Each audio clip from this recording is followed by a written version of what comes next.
Welcome to the Books and Martinis podcast. I'm Priya. And I'm Mercy. And this is your go-to book podcast, where we lift, empower, and spotlight authors. Grab your martini and follow along. And don't forget to like, follow, and subscribe. What's up, everyone? Welcome to our podcast. I'm Priya.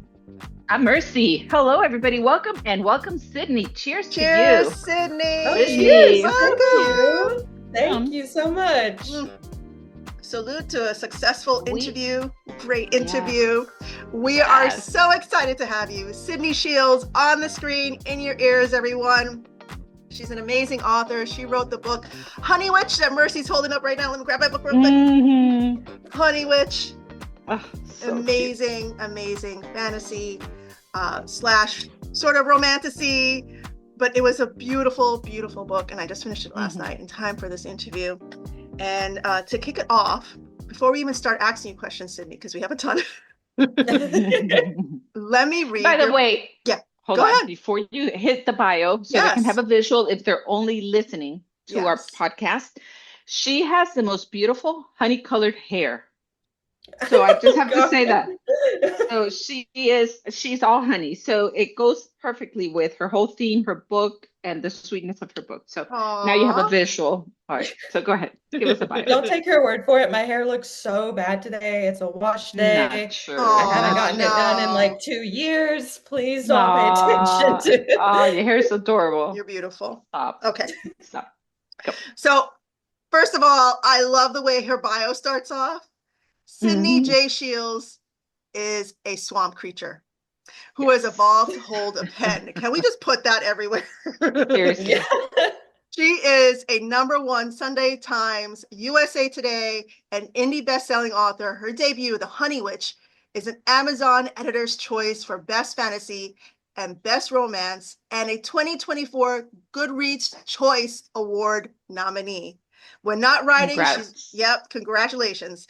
When not writing, she's enjoying playing chess in the park, keeping bees. Oh, you keep bees? I didn't even read that part before. Oh my God. And doing anything that an 87-year-old trapped in a Gen Z body would enjoy. Welcome, Sydney. Oh my God. Thank you so much for having me.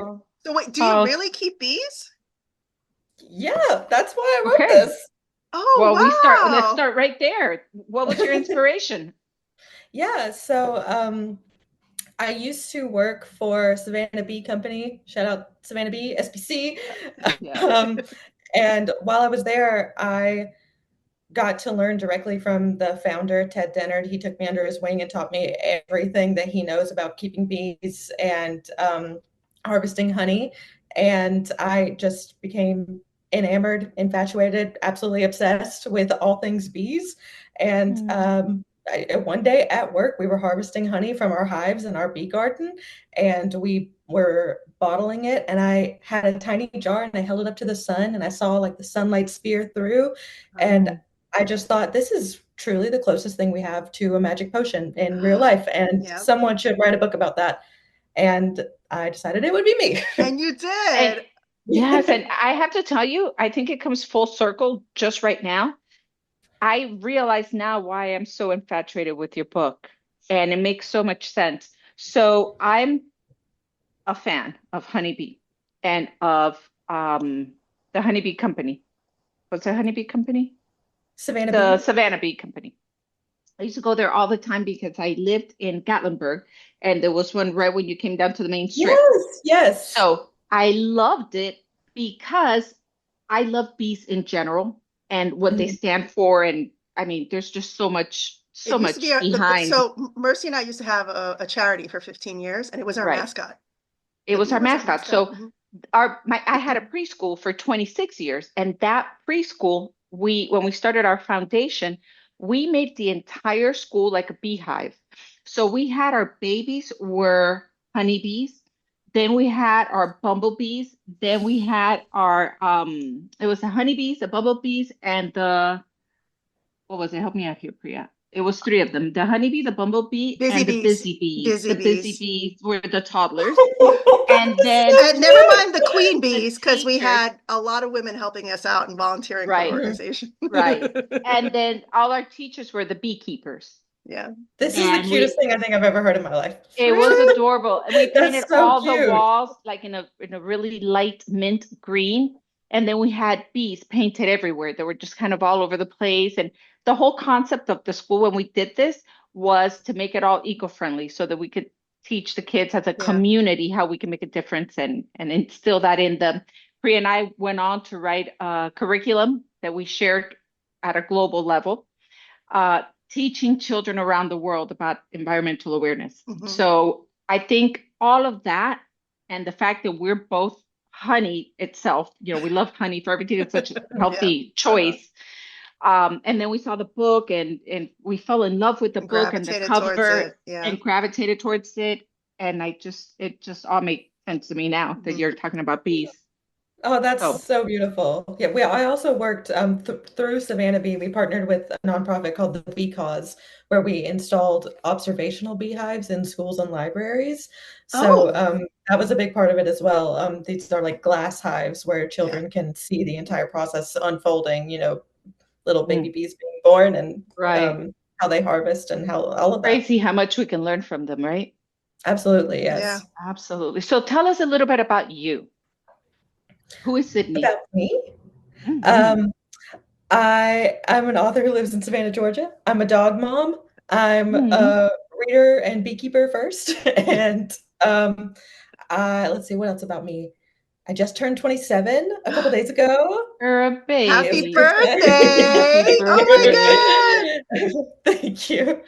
And I'm currently working on edits for my second book. Wait, Oh, is it going to be a second great. book to this book, or it's going to be? No, it's another standalone. Okay, Oh, okay. wonderful. Okay. So Yeah. let's talk about Honey Witch for a second. How long did it take you from the minute that you thought up the idea, that you pulled up that little jar and saw everything through it and got inspired to the moment that you were ready to share it with the world? How long was that I think process for you? Um, from starting to write it to publication day, it was almost 2 years exactly. Okay. Wow. Like maybe 2 years and 2 weeks. Oh, Wow. wow. Okay. And what was the most memorable part of writing the book or your I favorite part? I say a lot of times that the actual drafting process is just like a black hole in my memory. Mhm. Because I was going through a really tough time when I wrote it. Like the book is largely about grief, and I wrote it shortly after I lost my grandmother, and I Oh, was Oh, just absolutely spiraling, completely shut off from the world, and just it was just like me and the book trying yeah. to like hold it together and cope with everything. Yeah. So when I often struggle to answer questions about like what was it like in the day to day of drafting this book. The answer Mhm. is it was horrible. Like mm, this book was the best thing that could have happened to me at that time, but like Yeah. anytime that I was away from my little writing software, I was like just sad. And that was pretty much it. Oh. So it was like But therapy. It was like therapy yeah, for you. absolutely. Yeah, It was very because therapeutic, Althea very was an amazing character mm. to read and hear. So I did both the audio and the hard copies. I was doing I did the Oh, the simultaneously. Audible. audiobook is so good. It's Like, I know it's so my book, so it's good. weird for me to be like, "Oh, I the love audiobook the is cool." audio. But, like, the narrator, Mia Hutchinson Shaw, like, I bow to this woman. Like, that Yes. her audition just, like, stood out so like, it was so clear to me the second I heard her voice Hmm. that, like, this was the one, no question, I don't need to hear anything else, like, so solid. Yeah. Um, Mm, that was a very memorable moment in the whole process, like, hearing it read to me for the first really? time in with like voices and inflections and like knowing the moment I heard someone read it in the rhythm that I wrote it. That was Hmm. super memorable for me and just the coolest thing, Oh, one of the how best parts of the beautiful. process. Oh, I love to hear that. Oh, so That's beautiful. so going back to the question, Althea, was she based on your grandmother? Very much so. Yes. Okay. Would that Wow. Yes. make you Marigold? I don't don't think so. I think I pull on experiences, but I'm not so much of like a self-insert writer, which is funny. She keeps bees and she's blonde and she is super close with her Right, grandmother. Like there are a lot of right. similarities there. But and I often say that like when she's offered the deal in the beginning, you can have all this power, but it comes with the curse that you'll never find true love. I I often know. say I was Right. inspired to do that because I would have taken the deal at one Well, point in Really? that life. over being Yeah. betrothed to some guy, Yeah, yeah. right? I mean, like, I don't feel that way now. I feel much more in line with how Marigold feels at the end of the book. But like, Yeah. there was definitely a point in time where I would have bounced for that. But Althea is very much inspired by my grandmother and like a lot of the lessons that she teaches Marigold along the way about just like lowering your guard a little bit, having a little bit more faith in people, putting a lot of trust in, particularly the women around you. Yeah. Mm. That is very much like what my grandmother embodied and what I took from our relationship. Yeah, Oh, because that's there was even that one scene where Mari was very Yeah. judgy over a client coming in and the way she sounded and where she came off. And Althea was like, no, you have no Yes. idea what this woman's been through, how strong she is. I just love that whole scene. And, you know, there were so many, just like that, there were so many tidbits in the book. There were lessons. There was lessons Yeah. sprinkled all over it, you know, from love to friendship, even the father-daughter relationship that she had with Benny, Yeah. Mr. Benny. It right. was Who so covered up for beautiful. her? Yeah. Yes. I love Yes. it. What inspired you to find the name? I mean, The clearly gold would represent the honey part of it, right? But to come up with the name Marigold. it for me, character names just sort of like They popped slide up. like I get the idea and it just like it comes in immediately. A big part of it though was there was a point in my grandmother's life where we were always extremely close and that this was years before she passed away. She wasn't sick. We weren't expecting anything, but we were just talking like, what's it going to be like one day when you're dead? What's it going to be like? Because I think when you have like a super close relationship with someone where you know that that is the way your relationship is going to end, that's a conversation that you have. That's rough. And like it was like lighthearted and kind of jokey. Like I think we were both morbid bitches, me and my grandma. I love that. So You were like that was something we soulmates. were something that we talked about. And she told me then to like look for yellow flowers. And she told me that that if I saw yellow flowers, it meant that she was around. And so Mhm. Marigold just fit perfectly for that. Aw. That does sound So beautiful. beautiful, Mm. so beautiful. And okay, so you told us a little bit about the process and it took 2 years. Is there anything about that process that stuck out to you that you would love to share with other authors possibly listening to us right now? Yep. Any Or an advice you'd like to give aspiring them? writer. Yeah. Oh, it's like trying to pick one thing to say about it Or all. you Right. could I'm say, sure you So, you hit a couple of walls, I'm sure, through the whole process. So what was the one thing that really stood out that you can share with somebody that's writing a book mhm, that you would tell them, hey, whatever you do, don't do this or do this? yeah, and it could be anything. It could be anything. mhm. Um, I think this this book, I went through everything with this book. This book was my first everything. This was the book that I queried with. This is the book that I signed with my agent with. This is the first book I took on submission, my first book that came out. So if you're in that situation where like this is your first one and you truly like this, you're going in kind of blind to all of this and you're looking for agents, I think something that I would recommend is to make sure you connect with someone who sees the same end vision for Hmm. this book that you do, especially editorially speaking. Like when I was querying and I was talking to different agents about who I was going to sign with, I like people had always told me like, "Oh, you'll know when you know." It's like when you know you're going to get married, like you just feel it immediately. And I was terrified by this answer of like how to pick the right agent. Just like, "Oh, you just feel it." I'm like, "That's not helpful. What if I don't?" I Yeah. don't know. Yeah. Right. So I was like, actually, like, how do you vet people when you have no idea what makes a good agent or what makes a good business partner because you've never done it before? And like, I was 24, I had no clue. But what made me know that my agent was the right pick and that she would champion the story the way that I wanted it to, was she came to our very first call with a strong editorial vision that completely matched what I was trying to say, like the themes that I was trying to get across. She just had ideas that were so brilliant and sharp. And there were things that in the moment, I was like, if I don't sign with you, like, I'm going to feel bad because I'm going to use that. Like, I'm going to do what you said because it was a really good idea. So I think when you find somebody you feel that way about, where like, you feel like you need to keep them around because you're going to be using their suggestions, like you need to jump on that opportunity.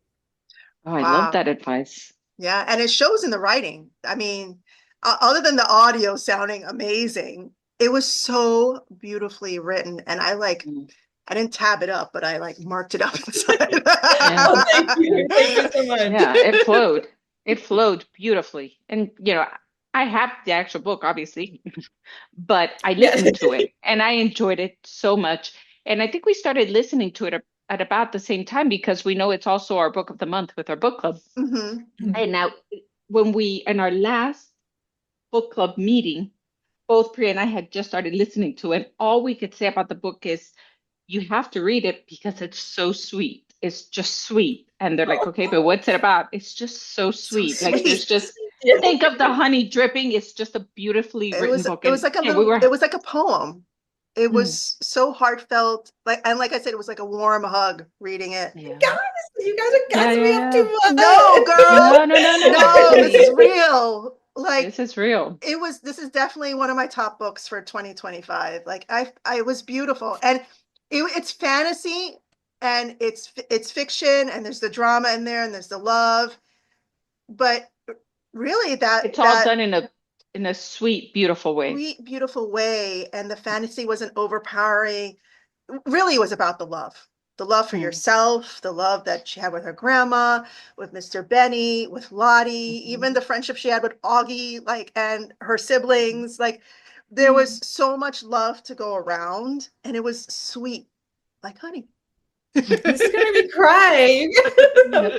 This is so sweet. You summed it up. And we spoke a lot also about the cover because we felt the cover was just beautiful. How you have that keyhole and then behind it is a whole other world. The plants are different, the flowers are different. There's even light, like little light up here. So just everything about the book. And when I was doing my so post, beautifully. my post for Instagram, I was with my husband. I brought the book with me in the car. I'm like, we need to look for a field. I need to take a picture. Field. Yes. I need to stand in front of a field and take a picture. I loved the photos. You look so good. Like it was a perfect setting for it. Thank you. Yes. Thank you. What inspired the cover? Was it something in real life? Something that you saw? Cover, I'm gonna be so real. I had nothing to do with it. Oh, okay. I had well, you had to approve it, right? Did you not approve it? I mean, I did have to approve it, but I had literally no say. Oh, like you had no. Okay. Oh, did you have a vision in mind for it? I had nothing to do with it. Wow. My publisher sent it to me, and I said thank you. Like we went through Was that a good trust? That is trust. I'm saying for them to bring it to life. I love it. Like I stare at it all the time. I think it's absolutely gorgeous. A good thing. I think I mean, I think that's the case in a lot of trad spaces, not all of them. And they sent it to me and I made some tiny changes. There was a stripe of honey dripping down that we ended up removing. But oh yeah, and I asked for more bees. I wanted bees on the letters. Oh yeah. But other than that, honestly, I was surprised at how it happened. We hadn't had any conversations about what the cover would be, really. We hadn't had a meeting about it. I was on a call with my editor and she was like, oh, and I think your cover's done. Do you want to see it? And I was like, yeah. Yeah, I want to see it. It was literally like this, like a Zoom call. And she dropped it in the chat. And I almost fell to the floor sobbing and crying because I was like, this is literally this is my dream. Are you joking? Is this real? Am I even awake? How? And honestly, I'm glad they didn't ask me anything because I never would have had this idea. Like, don't bring me into Yeah. that meeting. I will poison Yeah. it. Just make it Oh, cool. let the people that know what they're doing do what they do. Yeah, because this is what happens. Like, and it absolutely slays. And the same cover designer, Lisa Absolutely. Marie Pompilio, like, God bless this woman.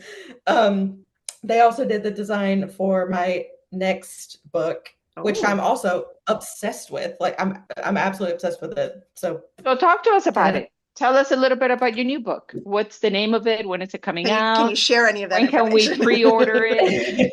yeah, it's Share what still a you can. little It's still a little down the line. We just did the title reveal. It's called An Arcane Study of Stars.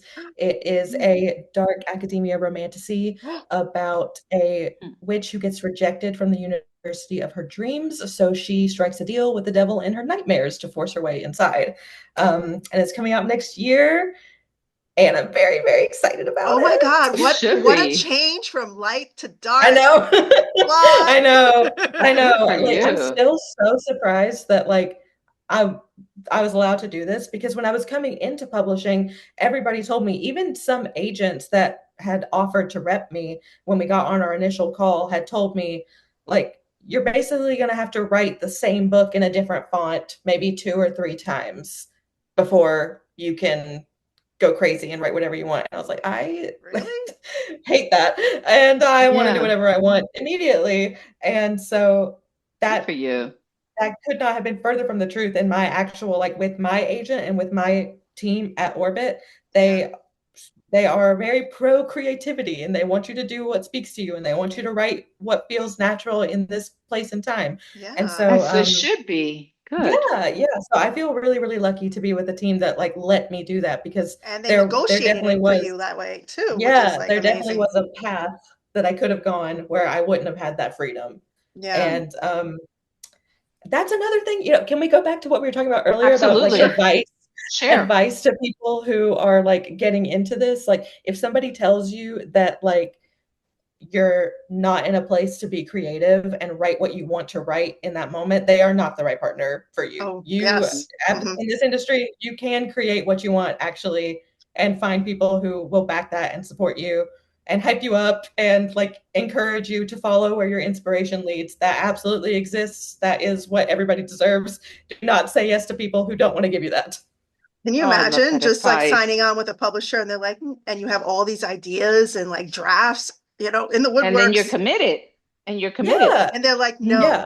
no, you got to do two of those books, two of the three of Oh, the Yeah. same hell no. books. And Oh I my just Oh God. gosh. I wanted to get freaky, and I'm very happy to be with a team that lets me get free. Yeah. Good for you. Hell yeah. Yeah. And that's what the world wants to read is different stuff and new stuff Yeah. and new life, new energy. Yes, So exactly. And even like this being like a sapphic romantasy, like it was your so, nails oh, go so well with it, I have to say. Your nails go perfect with the cover. Yeah, my blue If you're nails not for watching, everybody if yes, you're listening. listening, Priya's that's nails so have fun. the same aqua color that just goes perfect with the book. I Summer. love it. Mm. Yeah, so the sapphic romantasy was just so beautifully written, and the build up and the tension, and you just like wanted them to hook up so badly. You know what I mean? And Yes, it was like torture. And then there was this one scene where stuff happened, and then more stuff happened. You're just like, I don't know. I'll tell you offline because I don't want to reveal it I because know the it's one you're like talking about already. it was later I on No in know the where. book, spoilers. and No it, spoilers. We have yeah, such a no hard time with this spoilers. part. But No, it's like I okay. was just like, Like, I know we can say we're talking about the tattoo scene. I get messages about the tattoo scene every single day of my life. Like, and I it agree with was all of them. yes, yes. What inspired the romance? Tell us more about that. So I think a lot of Marigold's journey is coming to terms with like loving herself. And a big step in that is undoing internal biases and facing her own internalized misogyny. Mhm. And so meeting Lottie, who is this like grouchy, self-assured woman who has already accepted that like you don't have to be nice to people who don't deserve it. You don't Yeah, have Lottie to, was like, psh. yeah, like you don't have to shrink yourself to fit into someone else's idea of what you should be. And I think another big part of Lottie, in contrast to Marigold, is Lottie has like fiercely held on to her bodily autonomy for basically her entire life. And part of that goes hand in hand with her being a tattoo artist. She has always felt a strong sense of ownership and autonomy over herself, whereas Marigold has never felt that. She's always felt a little bit like a doll meant to wear these things and show up to these places and behave a certain way. And so at first, Lottie is terrifying to her and almost offensive Sure. by how self-assured she is and empowered to be herself, even if herself is not that nice. Like I think there's Marigold almost takes offense to that in the beginning because it's just such a luxury to be mean and not care. That free, Um, right? yeah, Right. And she and that comes from such a sheltered world because her mom absolutely. sheltered her and kept her away from everything. Even Yes. when she was having her visions and dad was covering for her, she was sheltered. So Exactly, exactly. And that was another fun dynamic to play with. It's like you being able to understand why her mom is the way that she is and letting them grow past that in a way that wouldn't have been possible without the grief that happened in between them seeing each other. right.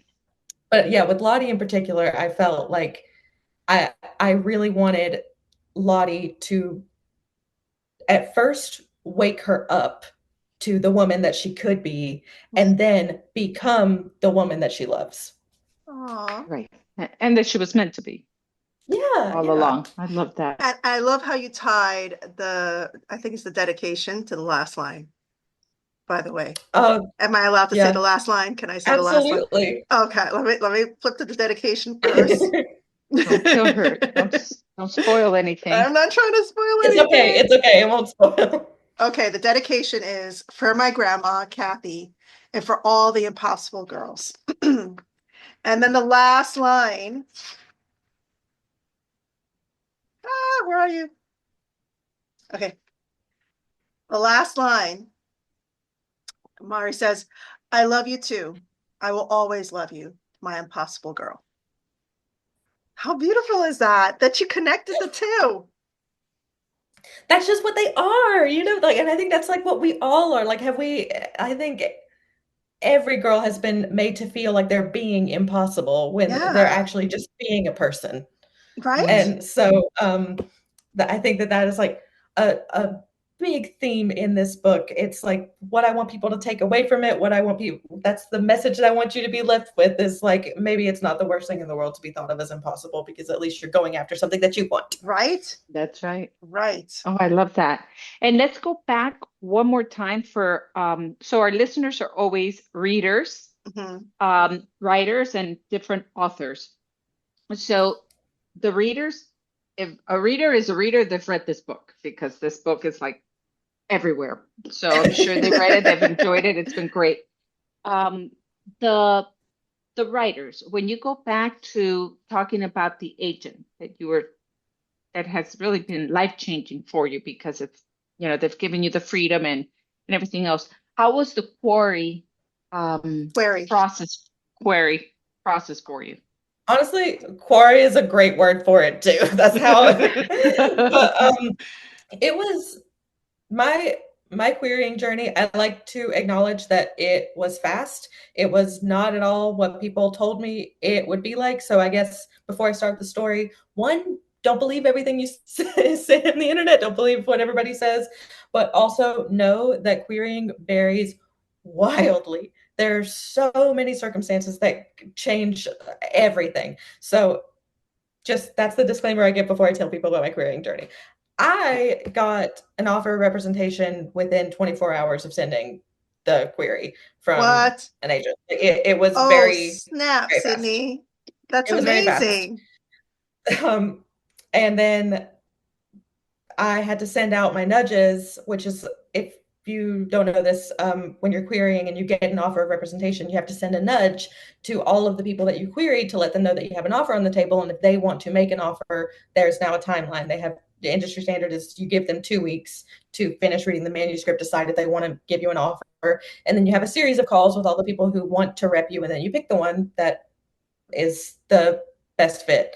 Yeah. So I ended up having a couple to choose from. And I've mentioned this before, like with my agent, I knew because she came to the call not only with like excitement and energy and enthusiasm and a great vision for me and my career, but specifically a phenomenal editorial vision for this book. Like she made me understand my own book better than I thought I did. Like it You was just just knew. absolutely incredible. I absolutely knew.